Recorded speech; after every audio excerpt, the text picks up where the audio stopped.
किसी ने बड़ी कमाल की बात कही कि इस दुनिया में अगर आपका रिश्ता ऊपर वाले से मजबूत है तो नीचे वाले आपका कुछ नहीं बिगाड़ सकते। 94.3 माय एफएम से मैं हूं आरजे कार्तिक। आज की कहानी आप ही में से किसी ने मुझे भेजी है और इसके राइटर कौन है तो मुझे नहीं मालूम, लेकिन जिस किसी ने भी लिखी है बड़ी कमाल लिखी है। वो लिखते हैं कि एक बार शाम में फल खरीदने के लिए मैं मंडी में गया। वहां देखा एक रेडी थी, उस पर फल थे, लेकिन उस रेडी पर फल वाला नहीं था। मुझे लगा कि वो व्यक्ति कहाँ गया, आसपास ढूंढा तो कोई दिखा नहीं। रेडी की छत पर एक छोटा सा बोर्ड टंगा था और उस बोर्ड पर लिखा था कि अगर आप जल्दी में हैं तो आप फल तौल लें, आपके जो पैसे बनते हैं रेट कार्ड पास में रखा है, वो पैसे इस गत्ते के नीचे पास में रखा है, वहां पर रख दें और चले जाएं, क्योंकि मुझे बीच बीच में घर जाना पड़ता है। मेरी माँ बूढ़ी है, घर में कोई और देखभाल के लिए नहीं है, तो उन्हें खाना खिलाने के लिए, दवा देने के लिए, टॉयलेट कराने के लिए बार बार जाना पड़ता है। तो आप ऐसा कर लें। एक लाइन और नीचे लिखी थी कि अगर आपके पास में पैसे नहीं है तो आप मुफ्त में ले जाएं, आपको इजाजत है। कि पढ़ने के बाद में मुझे लगा कि ये कौन हो सकता है जिसने आज के जमाने में इतना विश्वास लोगों पर कर लिया। फिर भी मैंने आसपास देखा, कोई मिला नहीं था, तो मैंने प्राइस लिस्ट में से देखा भाई किसका कितना प्राइस था। 2 किलो एप्पल ले लिए, 1 डजन केले ले लिए।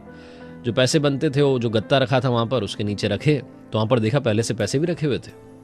100 रुपए का नोट था, 10-10 के, 20-20 के नोट रखे हुए थे, 50 के नोट थे। तो मुझे लगा कि हाँ भैया लोग जो हैं ये कर तो रहे। शाम में मैं अपने घर आ गया, आकर के खाना वाना बनाया। खाना खा करके मैं घूमने के लिए फिर से निकला रात में।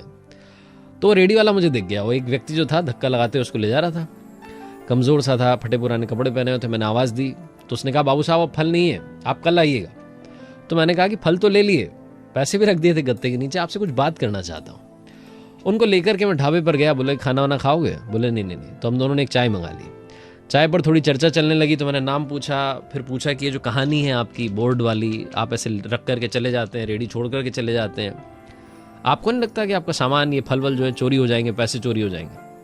तो उस व्यक्ति ने मुझे जो अपनी कहानी सुनाई वो ज़रा ध्यान से सुनिएगा। उसने कहा कि बाबू साहब मेरी माँ पिछले 2-3 साल से बहुत बीमार रहती हैं। मेरे कोई बेटा बेटी नहीं है, मेरी बीवी भी अब इस दुनिया में नहीं है, तो इस दुनिया में मैं हूँ और मेरी माँ है। तो मैंने एक दिन अपनी माँ से कहा, उनके पैर दबाते हुए, कि माँ आप मुझे बहुत बार बार कहती हैं कि भाई घर में रहा कर, तू चला जाता है तो जी घबराता है, मन नहीं लगता, लेकिन आप समझो कि मेरे पास में पैसा नहीं है। अगर मैं घर में रहूँगा तो पैसा कमाएगा कौन, आपकी देखभाल कैसे होगी? तो मेरी माँ ने, वो ऊपर वाले में बहुत यकीन रखती हैं, उन्होंने ऊपर वाले को याद करके कहा कि बेटा एक काम कर, तो रेडी को वहाँ मंडी में छोड़ करके आ जाया कर और एक बोर्ड लगा दे, उस पर लिख दे सारी कहानी, और तू देख शाम में जब तू वापस लेने के लिए जाएगा तेरा 1 रुपया ऊपर नीचे नहीं होगा।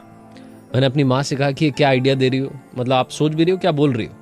आज की दुनिया में इतने चोर उचक्के हैं, ऐसा माहौल है, ऐसे में कौन मेरी बात पे यकीन करेगा? और जिस रेडी पर रेडी वाला नहीं होगा, फल वाला नहीं होगा, वहां से फल कौन खरीदेगा? मेरी माँ ने कहा फालतू की बात मत कर, ऊपर वाले को याद कर, हमारी किस्मत में जितना बनता है वो अपने आप हमारी किस्मत में आ जाएगा। उस दिन के बाद से बाबू साहब 2.5-3 साल हो गए हैं, रोज ये करता हूँ। सुबह जाता हूँ रेडी पर, फल वल जो है वो रेडी वहीं पर छोड़ करके आ जाता हूँ और शाम में जाता हूँ सीधा। लोगों को शायद लगता हो कि बीच बीच में आता होगा, लेकिन जाता नहीं।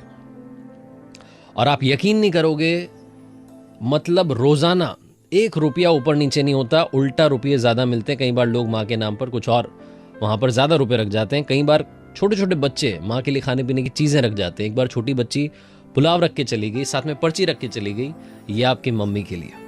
एक बार एक डॉक्टर साहब अपनी पर्ची रख के चले गए नंबर वाली, उस पर लिख गए कि आपकी माँ अगर ज्यादा बीमार हो तो आप मुझे इस नंबर पर कॉल कर लीजिएगा। तब से सब कुछ वैसा ही चल रहा है। हमारी किस्मत में जितना है माँ के आशीर्वाद से, ऊपर वाले के आशीर्वाद से सब कुछ मिल रहा है। ये छोटी सी कहानी बहुत सारी बातें बताती है। सबसे बड़ी बात बताती है कि तेरे दर पर आने से पहले मैं बड़ा कमजोर होता हूं, मगर तेरी दहलीज को छूते ही मैं कुछ और होता हूं। अपने ऊपर यकीन रखें, अपने ऊपर वाले पर यकीन रखें। लाइफ में ऐसी कोई चीज नहीं है जो आपको नहीं मिलेगी। वक्त लग सकता है लेकिन देर है, अंधेर नहीं है। 94.3 माय एफएम से आरजे कार्तिक आपसे यही कहेगा जो बार बार कहता है, कर दिखाओ कुछ ऐसा कि दुनिया करना चाहे आपके जैसा। याद रखिए, अगर आप कुछ अच्छा सुन रहे हैं तो आप माय एफएम सुन रहे हैं। चलो आज कुछ अच्छा सुनते हैं। हर सोमवार सुबह 9:30 बजे मेरे पेज पर एक नई कहानी